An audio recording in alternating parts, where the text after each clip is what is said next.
சண்டையோட மும்முரத்தோட எதிரொலியா எல்லா பக்கமும் எங்க பார்த்தாலும் சண்டை சண்டை சண்டை. கடைசியில நாரி அங்கேயே வச்சு கத்தி எல்லாம் காது மூடுற அளவு கத்துறாங்க. அங்க லிட்டரலா எனி ப்ராப்ளம் சாலி அந்த மாதிரி திவாகர் இவங்க என்ன பண்ணாங்க 1000 பாயிண்ட்ஸ்க்குள்ள பொருளை மட்டும் எடுத்து வரணும்னு பிக் பாஸ் ரெஸ்ட்ரிக்ஷன் கொடுக்காரு. அதுவும் 9 செகண்ட்ஸ் மட்டும் தான். இவங்க என்னென்ன பொருட்கள் எடுக்கிறாங்களோ அது அதிகமாக தான் முடிவு பண்ண வேண்டியது இவங்களுக்கு ஆப்போசிட்டா இருக்கிறவங்க. ஸோ அதில் வந்து பயங்கரமா சண்டை போட்டுப்பாங்க. நம்ம 2 பேரை சொல்லியிருந்தோம். 2 பேர் யார் யார் சொன்னோம்? ஒன்று வந்து பிரஜின், இன்னொன்று வந்து திவ்யா கணேஷ். அதில் வந்து கூட 2 பேர் வராங்க. யாருன்னா பிரஜின் அவர்களுடைய ஒய்ஃப் சாண்ட்ரா. அவங்களும் சீரியலில் நிறைய பேர் பார்த்துருப்போம். இன்ஃபேக்ட் அவங்களே ஜோடியாக நடிச்சிருக்காங்க அந்த 2 பேருமே. எக்ஸ்க்ளூசிவா ஃபர்ஸ்ட் கப்பிள்ஸ், தமிழ் கப்பிள்ஸ் வந்து என்ட்ரி ஆகிறாங்க பிக் பாஸ்க்குள்ள. 50க்கும் மேற்பட்ட உலக நாடுகளில் 100 கோடிக்கும் அதிகமான ஆகாயம் தமிழ் பார்வையாளர்களுக்கு பேரன்பும் திருநன்றியும். கிட்டத்தட்ட ஒரு ஆர்மி கேம்ப் மாதிரி பண்ண போறேன் அப்படின்னு சொல்லி ஒரு காமெடி ஒன்று புதுசாக பண்ணிட்டு இருக்காங்க பிக் பாஸ்ல. பாத்தீங்களா? எல்லாம் ஒரே மாதிரி ட்ரெஸ் போட்டுட்டு அவங்களுக்குள்ள ஆர்மி கேம்ப் மாதிரி அங்க என்ன நடக்குமோ அது அப்படியே இங்க பண்றாங்க. ரியலா அது ஆர்மியில வந்து இப்படிதான் பண்ணிட்டு இருக்காங்க. பாக்குற ஒரு டென்ஷன் ஆயிட போறாங்க. அங்க நடக்கிற சண்டை மாதிரி இங்க உள்ள ஒரு சண்டை கிரியேட் பண்ணி பண்ணிட்டு இருக்காங்க. சண்டையோட மும்முரத்தோட எதிரொலியா எல்லா பக்கமும் எங்க பார்த்தாலும் சண்டை சண்டை சண்டை. முன்னாடி அப்படிதான் இருந்தாங்க. அவங்களுக்கு சண்டை போடுறதோ எதுவுமே தெரியாது. அதுலயும் வந்து சண்டை போடுறதுக்காகவே களமிறக்கப்பட்ட நபர்கள் யார் அப்படின்னா விஜய், பாரு, அதுக்கப்புறம் வந்துட்டு எஃப்ஜே, வேற யார் இருக்கா? சண்டையை மட்டுமே டாஸ்கா வச்சிருப்பாங்க. திவாகர் சண்டை போட மாட்டாரு. திவாகர் டீம் போட்டுப்பாரு. எல்லாருமே வந்துமா எனக்கு தாமா என்ன மட்டும் இப்படி பண்றாங்கம்மா அப்படின்ட்டு. அது இந்த எபிசோட்ல என்ன ஆகுது அப்படின்னா, ஏதோ ஆர்மி கேம்ப் ரன் பண்ண போறீங்களான்னு கேட்குறாங்க. பாரு கேட்குறாங்க. பிக் பாஸ் வந்து பிரவீன் கையில விட்டாரு. பிரவீனுக்கு யார் இந்த ஐடியா கொடுத்தாலும் தெரியல. ஆமா ஆர்மி கேம்ப் தான் அப்படிங்கிறாரு. அவர் ஆமான்ட்டாரு. விஜய் பாரு திரும்ப ஆர்மி கேம்பா சொல்லுங்கன்றாங்க. இவர் ஆமாங்கிறார். சொல்லுங்க அப்படின்றாங்க. சொல்லுங்க அது மாதிரி ஒரு சண்டை போட்டு கடைசியில நாரி அங்கேயே வச்சு கத்தி எல்லாம் காது மூடுற அளவு கத்துறாங்க. அங்க குறிப்பா அவங்க எந்திரிச்சு மட்டும் தான் போகல, எல்லா விஷயமும் நடந்துருச்சு. அந்த அளவுக்கு ரொம்ப ஏஞ்சி போக கூடாது. அது ஒரு வீட்டு ரூல்ஸ் மாதிரி. அது ஒரு போல அந்த இடத்த விட்டு எஞ்சி போக. அதுதான் சொல்றேன். ஏஞ்சி போக கூடாது, உட்காந்துட்டே தான் இருக்கணுமா? ஆமா. அதாவது இவங்க சபையாம்பா, பெரிய ஐநா சபை மாதிரி. சபை கூடிடுச்சுன்னா உட்காந்து தான் ஆகணும், பேச்ச கேட்டுதான் ஆகணும். அதனாலதான் உட்காந்துருக்கிறது. அது வந்து என் தலைவன் சபரி தான் என்ன பண்றப்பலாம் அவருடைய மெடிடேஷன் பவர்ஸை யூஸ் பண்ணி 10 செகண்ட் எல்லாரும் அமைதியா இருங்க அப்படின்னாரு. அதுக்குள்ள ஒரு சண்டை போடுறாங்க. அதுக்குள்ள யாரு? வினோத்னு நினைக்கிறேன். வினோத்தும் பாரும் ஒரு சண்டையை போட்டாங்க. சண்டை நடந்துச்சு. வினோத்துக்கும் திவாகர் சண்டையெல்லாம் வந்து என்னணும் அப்படின்னா அது மட்டும் தான் போய் நம்ம வினோத்துக்கும் திவாகரும். ஆமா, அது என்னன்னா இவர் வந்து ஒரு டயலாக் சொல்றாரு. தர்மத்தின் வாழ்வு சூதுகவும் இறுதியில் தர்மம் அப்படி லென்த்தா சொல்லிட்டே போறாரு. அது மட்டும் இல்ல, என்னென்ன வாய்க்கிறதா சொல்றாப்ல. வந்து லீட் பண்ணது பிரவீன். ஸோ அவருக்கு உண்டான ரைட்ஸ் தான் ஸ்டார்ட் பண்றதுங்கிறது. நிறுத்துங்க அப்படின்னாரா அவர் சொல்லும் போது? அவர் சொன்னாரு. இன்னும் 2 பேர் சொன்னாங்க. ஆனா வினோத் சொன்னதை டார்கெட் பண்ணி நீ எப்படி அவன் சொன்னாலும் பரவாயில்ல, வினோத் அங்கிள் நீங்க தள்ளிக்கிங்க அப்படின்னு தூக்கி போட்டு அடிப்பாங்களா, லைல அடிப்பாங்களா? அந்த மாதிரி கூட்டத்தை எத்தனை பேர் தான் நான் டார்கெட் பண்றது வினோத் டார்கெட் பண்ணி கேட்கறேன். வினோத் சும்மா கிடையாது, பயங்கரமா கலாய்ப்பாரு எப்படி இருந்தாலும் திவாகர். ஆனா அது இப்ப நமக்கு ஜாலியா இருக்கு பாக்குறது. ஆனா அது இப்போ கலாய்க்கிறதுக்கு ஆப்போசிட்டா மாறிட்டு சண்டை போற புள்ளி மாதிரி ஆயிடுச்சு. இனிஸ் அது ஒரு பக்கம். இந்த டாஸ்க் வந்து இப்படியே மூவ் ஆகுது. அதுக்கப்புறம் என்ன அப்படின்னா இவங்க வழக்கம்போல அடிச்சு ஆடுறாங்க. ஒரு புதுவிதமான டாஸ்க் ஒன்று. அதில் வந்து நிறைய பேர் முகமூடிலாம் போட்டு விக்ரம் படத்தில் ஆடுற மாதிரி உள்ளே வந்தாங்கல்ல. அவங்க என்ன பண்ணிட்டாங்கன்னா இவங்களுடைய பொருட்கள்லாம் எடுத்துகிட்டு போய் வச்சுட்டாங்க. பொருட்களை எடுத்துகிட்டு போய் வச்சுட்டு 2 ஹவுஸுக்கு நடுவில் போட்டி நடக்குது. ஒன்று பிக் பாஸ், இன்னொன்று பிக் பாஸ் டீலக்ஸ் ஹவுஸ். இவங்க 2 பேரும் நடுவில் ஒரு போட்டி நடக்குது. இந்த போட்டியில் யார் ஜெயிக்கிறாங்களோ அவங்க போய் இந்த பொருட்களை வந்து ரெக்கவர் பண்ணிட்டு வரலாம். அந்த பொருள் என்ன இருக்குன்னா இவங்களுடைய அத்தியாவசிய தேவைகள். அந்த ட்ரெஸ்ஸு போட்டி என்ன போட்டி அதையும் சொல்கிறேன். அதாவது நம்ம ஒன்றா தான் பார்த்தோம். அவர் வந்து இப்போ நிகழ்ச்சிக்காக தெரியாத மாதிரி கேட்குற தப்பாக எடுத்துக்கிறீங்க. அது எப்படின்னா ட்ரெஸ்ஸு, சாப்பாடு இந்த மாதிரி பொருட்களை ஒழிச்சு வச்சிடுறாங்க. ஒழிச்சு வச்சுட்டு கண்டுபிடிக்கலாம். இதை கண்டுபிடிக்கிறதுக்கு ஒரு போட்டி இருக்குது. யார் அதை போய் தேடி எடுக்கிறா அதை கண்டுபிடிக்கிறதுக்கு ஒரு போட்டி இருக்குது. போட்டிக்கு போட்டி. அந்த போட்டி என்ன அப்படின்னா வந்து வித்தியாசமான டாஸ்க். 3 பவுல்ல தீப்பெட்டி தூக்கி அடிக்கணும். அதுல போட்டியில இன்னொரு பியூட்டியான விஷயம் என்ன, அவங்க பியூட்டி காஸ்மெட்டிக்ஸ் ஒன்றும் இல்லை, போட்டி பியூட்டி காஸ்மெட்டிக்ஸ். இதுக்காக தான் அந்த காஸ்மெட்டிக்ஸையும் அங்க இன்னும் அந்த ஸ்டேஜுக்கு வரவே இல்லை. நான் இப்போ அந்த போட்டியை பற்றி தான் பேசிட்டு இருக்கேன். நான் அந்த பஞ்சை யோசிச்சுட்டு வச்சுட்டு போட்டிக்கு பியூட்டி அப்படின்ட்டு ஓகேவா. அது ஒரு போட்டி வைக்கிறாங்க. என்ன அப்படின்னா ஃபர்ஸ்ட் வந்து தீப்பெட்டி வந்து 3 கிளாஸ்க்குள்ள கிண்ணத்தில் அடிக்கணும். அதுக்கப்புறம் வந்துட்டு போல்ட்டை ஒன்றுனா வந்து அடுக்கணும். அதுக்கப்புறம் வந்து கப்பை ஒரு கோபுரமாக அடுக்கணும். அப்புறம் அந்த பாட்டில தூக்கி போட்டு அதை நிறுத்தணும். இந்த மாதிரி டாஸ்க் எல்லாம் யார் யோசிக்கிறாங்கன்னே தெரியல. எல்லாமே நம்ம பழக்கப்பட்ட டாஸ்க், கொஞ்சம் டிஃபரெண்டா டெய்லி வீட்டில் பண்றீங்களா இந்த மாதிரிலாம்? எனக்கா ஒரு மாதிரி ஆட்கள் தான் யோசிக்கிறாங்க போல. இதெல்லாம் பழக்கம் ஐயா. நம்ம ரெகுலரா நம்ம பார்த்துருப்போம் நிறைய இடத்துல. நார்மலா நம்ம பிக் பாஸ் உலகத்துக்குள்ள வந்துட்டோம்னா எல்லாமே சகஜமா தான் தெரியும். பொங்கல் செலிப்ரேஷன் நார்மலா வைக்க போட்டி மாதிரி தான் இதுவும் இருந்துச்சு. கொஞ்சம் டிஃபரெண்டா இருப்பாங்கன்னு பார்த்தா பொங்கல் செலிப்ரேஷன் நார்மலாலாம் வைக்க மாட்டாங்க. ஐடி கம்பெனி நண்பர்கள் அவங்க இந்த மாதிரி பாட்டு போட்டு பைத்தியக்காரத்தமா பண்ணிட்டு இருக்கிறது வழக்கம். நார்மலா நம்ம உங்க ஊர்ல நடக்குதான்னு இந்த மாதிரி போல்ட் வச்சு பண்றாங்களா? போல்ட் வச்சு என்ன பண்ண இந்த பாட்டில தூக்கி இப்படி போடுறது அதெல்லாம் நடக்குதா உங்க ஊர்ல? வைப்பாங்க. அப்படியா?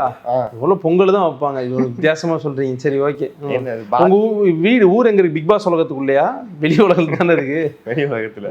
சரி, அந்த போட்டியில வின் பண்ணது சூப்பர் டீலக்ஸ், அதாவது கனியக்காவுடைய டீம்.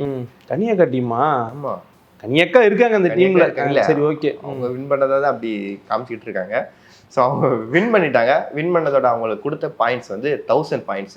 1000 பாயிண்ட்ஸ்க்கு அவங்க வந்து ஆல்ரெடி அவங்க ஒழிச்சு வச்ச அந்த ட்ரெஸ்ஸாக இருக்கட்டும், அந்த ஃபுட்டு எல்லாமே ஒவ்வொரு ப்ராடக்ட்ஸில் அந்த கலர் பேப்பர் கவர் போட்டு வச்சுருந்தாங்க. பிங்க் கலர்னா ஃபுட்டு, அப்புறம் ப்ரௌன் கலர்னா அவங்களுடைய ட்ரெஸ்ஸு, க்ரீன் கலர் கவர் போட்டிருக்குதுன்னா அவங்களுடைய இந்த காஸ்மெட்டிக்ஸ் இந்த மாதிரி பொருட்கள்லாம். இவங்க என்ன பண்ணாங்க, 1000 பாயிண்ட்ஸ்க்குள்ள பொருளை மட்டும் எடுத்து வரணும்ட்டு பிக் பாஸ் ரெஸ்ட்ரிக்ஷன் கொடுக்காரு. அதுவும் 9 செகண்ட்ஸ் மட்டும்தான். 9 செகண்ட்ஸ்க்குள்ள போய் எடுத்து வரணும். அதுக்கு மேல 2 வாட்டி தலையை சொல்லி 5 செகண்ட் போயிட்டாங்க. இவங்க 3 பேர் போறாங்க, போயிட்டு மிச்சத்தையும் சொல்லுங்க. 1000 பாயிண்ட்டுக்கு மேல எடுத்தா எதை வச்சுக்கலாம் வச்சுக்க கூடாதுன்றத பிக் பாஸ் வீட்டுல முடிவு பண்ணுவாங்க. அதாவது தோத்து போன டீம் முடிவு பண்ணணும். அப்படி எடுத்துட்டு வந்து இவங்க எடுத்து வந்த பாயிண்ட்ஸ் கிட்டத்தட்ட 4000க்கு மேலே போயிருச்சு பாயிண்ட்ஸ். அதுக்கப்புறம் இவங்க இந்த இதை எதாவது வேணும் எதாவது வேணான்னு முடிவு பண்ற உரிமை யாருக்கு இருக்குன்னு சொன்னா பிக் பாஸ் வீட்டுல அதிகமா எடுத்துட்டு அப்படின்ட்டு அவங்க அங்கேயும் ஒரு வாக்குவாதம். இது எனக்கு வேணும், இது வேணான்ட்டு அவங்க ஒரு பக்கம் சொல்ல, நாங்க தானே முடிவு பண்ணணும், அப்போ நாங்க தான் டிசைட் பண்ணணும்ட்டு இவங்க ஒரு பக்கம் போக அப்படியே ஒரு ஆர்குமெண்ட் போயிட்டு. ஆமா, அதாவது அதில் விஜய் பார் வந்து பயங்கரமாக சூப்பராக ஒன்று பண்ணாங்க. என்ன அப்படின்னா அதில் 2 இருக்குது. அந்த பரிசு பொருளில் 2 இருக்குது. ஒன்று வந்து பிக் பாஸ் அந்த டீலக்ஸ் சூப்பர் டீலக்ஸ் இருக்கவங்க மட்டும் சாப்பிட்ற மாதிரியான பொருட்கள், லக்ஸரி பொருட்கள். இன்னொன்று காமனான பொருட்கள். காமனான பொருட்களை எல்லாருமே ஷேர் பண்ணி சாப்பிடலாம். பிக் பாஸ் வீட்டில் இருக்க எல்லாருமே ஷேர் பண்ணி சாப்பிடலாம். அந்த லக்ஸரி பொருட்களை சூப்பர் டீலக்ஸ் ஆட்கள் மட்டும் தான் சாப்பிடணும். என்ன பண்ணிவிட்டீங்கன்னா மொத்தமாக அந்த லக்ஸரி பொருட்களை ஃபுல்லாக தள்ளி விட்டு காமனான பொருட்களை வச்சுட்டாங்க. எது வந்தாலும் இவங்க சேர்த்து சாப்பிட்டுக்கலாம் அப்படி வச்சுட்டாங்க. அப்புறம் அதில் ஒரு குளறுபடி நடந்து நம்ம கன்ஃபியூஸ் ஆகல, பிக் பாஸே கன்ஃபியூஸ் ஆகிட்டாரு. என்ன பண்ண போறீங்க சொல்லுங்க சீக்கிரம், எனக்கு இது புரியலையே அப்படிங்கிறாப்புல. அவங்கள பாராட்டி பேசினேன். அதுக்கப்புறம் எனக்கு புரியலையே அப்படிங்கிறப்பல பிக் பாஸே கன்ஃபியூஸ் ஆகிற அளவுக்கு இவர் ஒரு குழப்படி பண்ணி கடைசியில் சில பொருட்கள்லாம் வந்து அவங்க எடுத்துக்கிட்டாங்க. அதுக்கப்புறம் தான் நேற்று நம்ம பேசின விஷயம் நடந்துச்சு. பாரு வந்து கமருதீனை பற்றி சொன்னாங்கல்ல, அது நடந்துச்சு. பேட் டச் பண்றான் அப்படின்ட்டு. பேட் டச்னு வார்த்தை பயன்படுத்தல, அன்வான்டட் டச் பண்றான். நான் ஒரு தோழன்ற அந்த லிமிட்குள்ள வைக்கலான்னு இருந்தேன். ஆனா அவன் இப்போ நான் ஃபீலிங்ல இருக்கிறப்ப, கஷ்டத்துல இருக்கிறப்போ என்னையே தொட்டு தொட்டு பேசலாம். இந்த லிட்டரலா எனி ப்ராப்ளம் சாலி அந்த மாதிரி திவாகர். ஆமாமா, நீ சென்டிமெண்டலா பேசுற, அதையுமே ஒரு டச்சிங்கா ஒரு மாத்துறாருமா. இல்ல திவாகர் பொறுத்து என்னன்னா, பாரு வந்து பாசிட்டிவா பேசுனா அப்படியே பாசிட்டிவா பேசுற, அப்படி ஆமா அப்படியே நெகட்டிவா கமருதீன் பத்தி பேசுனா ஆமாமா அவன் பண்றான், நான் ஆரம்பத்துல கவனிச்சுட்டு தான் வரேன், அவன் இப்படி பண்ற விஷயம் இல்லை, அவன்கிட்ட சொன்னா நீ எதுவும் நினைப்பிட்டு தான் நான் சொல்லாம இருக்கிறேன் அப்படி இப்படின்னு சொல்லிக்கிட்டு வராரு. அதாவது என்னன்னா இவரு தான் நான் வியூவர்ஸ் பாயிண்ட் ஆஃப் வியூன்னு சொல்கிறேன். இவர் தான் பண்ணதெல்லாம் அப்படி இருக்குது. பாரு வந்து தங்கச்சின்னு கூப்பிட்டு அப்படியே எப்படி சாய போகிறது, அவங்க விருப்பம்லாம் தள்ளி போகிறாங்க. நான் சும்மா நம்ம கிரிட்டிசைஸ் பண்ணல, அதை நம்ம அகைன் ஒரு எபிசோட்லயும் பதிவு பண்ண வேண்டியதாக இருக்கு. நாங்கள் கலாச்சார காவலர்கள்லாம் கிடையாது, அப்படி பேசக்கூடாதுன்னு சொல்கிற ஆட்கள் நாங்கள் கிடையாது. பார்த்த வரைக்கும் சொல்கிறோம். இப்படி தள்ளி போகிறாங்க, அவங்க இப்படி தள்ளி போயிட்டே இருக்கிறாங்க. இதெல்லாம் பண்ணுறது இவர் தான். ஒரே வாட்டர் நடு திங்க சொல்கிறது, இந்த மாதிரி வேலைகளை கிஸ்ஸு வாங்கிக்கிறது, உன்னை நானே கல்யாணம் பண்ணுறேன்னு வச்சுக்கோ ஏன் இன்ஃபேக்ட் அப்படிங்கிறது, இந்த வேலையெல்லாம் பண்ணிட்டு வேற ஒருத்தர் மேலே இது கிடச்ச உடனே வந்து இப்படி பேசிடுறது. கமருதீனும் இதே மாதிரி பண்ணுறவர் தான். கை நீட்டுறது, வயலன்ஸு, வார்த்தைகள், இது மாதிரி எல்லாமே பண்ணுறவர் தான். ஆனால் கமருதீன் மாட்டினோடனே இதுதான் விஜய் பாரு கமருதீனையும் வந்து சண்டை போட வைக்கிறதுக்கான சரியான வாய்ப்பு அப்படின்ட்டு போட்டு விட்டாப்புல. கெட்டாவரத்தோட ஞாபகம் வருது, நீங்கள் இந்த நிறுத்த சொல்லி இவர் கானா வினோத் சொன்னாருன்னு சொன்னீங்கல்ல, அந்த டைம்ல கானா வினோத் வந்து ஒரு கெட்ட வார்த்தை சொல்லி திவாகரை வந்து ஒரு கெட்ட வார்த்தை லூஸு கூட இன்னொரு வார்த்தை போட்டு சேர்த்து மியூட் போட்டாங்க. எல்லாருக்கும் தெரியும் தான் அந்த வார்த்தை போட்டு நடக்கிறது என்ன பிக் பாஸ் வீட்டுக்குள்ள. அவங்களுடைய பிக் பாஸ் இந்த சீசன்ல எக்ஸ்க்ளூசிவ் 18+ நடந்திருக்கு. அது பேர் ரேரா நடக்கும்.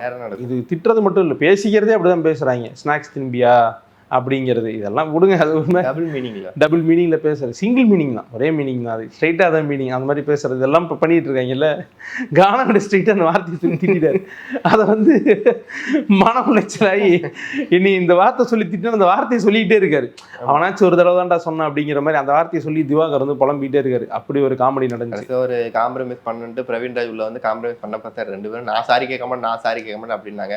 அப்புறம் 2 பேரும் கைத்தட்டல் மூலமா அவங்களுடைய ஒற்றுமையை வெளிப்படுத்த. ஏன் கைத்தட்டல்? ஏன்னா மிலிட்ரி, இதுதான் மிலிட்ரியில் நடக்கிற மாதிரி நீங்க சொல்றீங்க. மிலிட்ரியில வந்து இப்படிதான் கைத்தட்டி சமாதானம் பண்ணிட்டு இருக்காங்களா? உங்களுடைய மென்டாலிட்டியில சொல்றேன். அவங்களோட மென்டாலிட்டி நம்ம அப்போ நார்மல் தான், அப்போ ஓகே, சகஜமான விஷயம் தான். இப்போ அதில் வந்து இன்னொரு டாஸ்க்கும் இப்போது கொடுத்துருக்குறாங்க. இன்னொரு டாஸ்க் என்ன அப்படின்னா, இந்த பொருட்கள் சம்மந்தப்பட்ட டாஸ்க். அது வந்து இன்றைக்கி எபிசோடில் தான் வரும். அதோடைய தொடர்ச்சி. ஆனால் இது வந்து செம ஜாலியாக இருக்குது. என்னென்னா, இவங்க என்னென்ன பொருட்கள் எடுக்கிறாங்களோ அந்த பொருட்களை வந்து, அது இன்னொரு டாஸ்க் மீன்ஸ் இந்த டாஸ்கோட கண்டினியூஷன் சொல்கிறேன் நான், சாரி. இவங்க என்னென்ன பொருட்கள் எடுக்கிறாங்களோ அது அதிகமாக இருந்தால் முடிவு பண்ண வேண்டியது வந்து இவங்களுக்கு ஆப்போசிட்டாக இருக்கிறவங்க. ஸோ அதில் வந்து பயங்கரமாக சண்டை போட்டுப்பாங்க. அந்த ஒரு விஷயம் இருக்குது. நேற்று நம்ம வைல்டு கார்டை பற்றி பேசணும். நம்ம 2 பேரை சொல்லியிருந்தோம். 2 பேர் யார் யார் சொன்னோம்?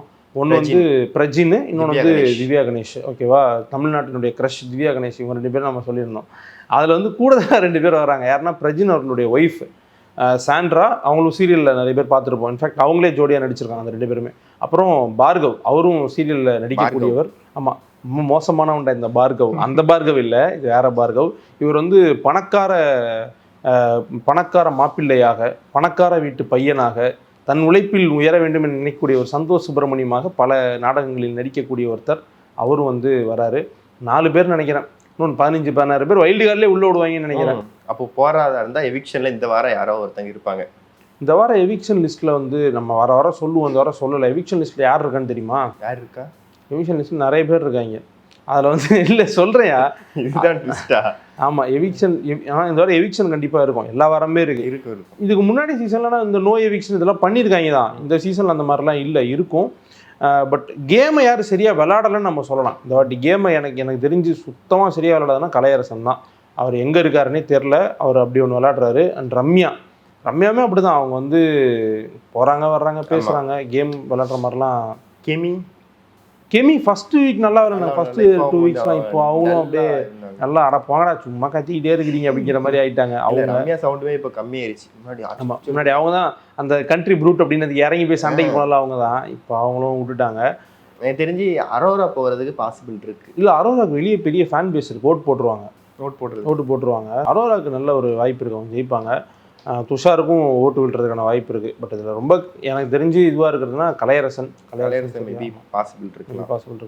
அதான் நீங்கள் சொன்ன மாதிரி இந்த வைல்டு கார்டில் 4 பேர் வர்றாங்களா, அது எக்ஸ்க்ளூசிவாக ஃபஸ்ட்டு கப்புள்ஸ், தமிழ் கப்புள்ஸ் வந்து என்ட்ரி ஆகிறாங்க பிக் பாஸ்க்குள்ள. பிக் பாஸ் வீட்டுக்குள்ளே தான் போகிறாங்க. அதான் ரொம்ப பிக் பாஸ் வீட்டுக்குள்ளே தான் எக்ஸ்க்ளூசிவாக ஃபஸ்ட்டு போறதுனால. இதுக்கு முன்னாடி மத்த ஊர் பிக் பாஸ் அந்த மாதிரி வந்துருக்காங்க. நம்ம தமிழ் இதுல இந்த தமிழ்ல தான் ஃபர்ஸ்ட் டைம் இந்த சீசன். இல்லப்பா, இவங்க வந்திருக்காங்களே, பாலாஜி அண்ட் தாடி பாலாஜி அவங்களோட ஒய்ஃப் வந்தாங்கல்ல. தாடி பாலாஜி அவங்களோட ஒய்ஃப் வந்தாங்க ஒரு சீசனுக்கு. ஒரு சீசன் வந்து அவங்க. பட் இது மாதிரி ஃபுல்லா போறது தான் ஃபர்ஸ்ட் டைம். இது வேணா சுவாரஸ்யமா இருக்கும். இவங்களுக்குள்ள இவங்க குரூப்பா இருப்பாங்களா, இல்ல இவங்களே அவங்க விட்டு கொடுத்து இது பண்ணுவாங்களா? டாஸ்க் வந்தா 2 பேரா பிரிச்சிருவாங்க. இல்ல அவங்க வீட்டுல நடக்கிற சண்டையை பிக் பாஸ் வீட்டுல நடக்கிற சண்டையை மாத்துவாங்க. போடலாம். அவங்க யார் வீட்லயும் இவ்வளவு சண்டை நடக்காது. ஏன்னா இவ்வளவு சண்டை வெட்டு குத்துல தான் போய் முடியும். அந்த அளவுக்கு அவங்க போடுற சண்டைக்கு தான் முற்றுப்புள்ளி வைக்கிறதுக்காக நாங்க போறோங்கிற மாதிரி. ஆமா, இங்க அடிச்சுக்கிட்டது போதும், அங்க போய் சண்டை போட்டுலாம். நல்லா ஜாலியா இருக்க போறாங்க. நம்ம ஏன் அதெல்லாம் பேசி அவங்க வயிற்றுச்சல கொட்டணும்? வீட்டுக்குள்ள போனாங்களான்னு தெரியல. வீடியோ பார்த்துட்டு இருக்க போறாங்க. வந்து இன்னைக்கு எபிசோட பார்த்துட்டு நாளைக்கு பேசுவோம். நன்றி. தேங்க்யூ.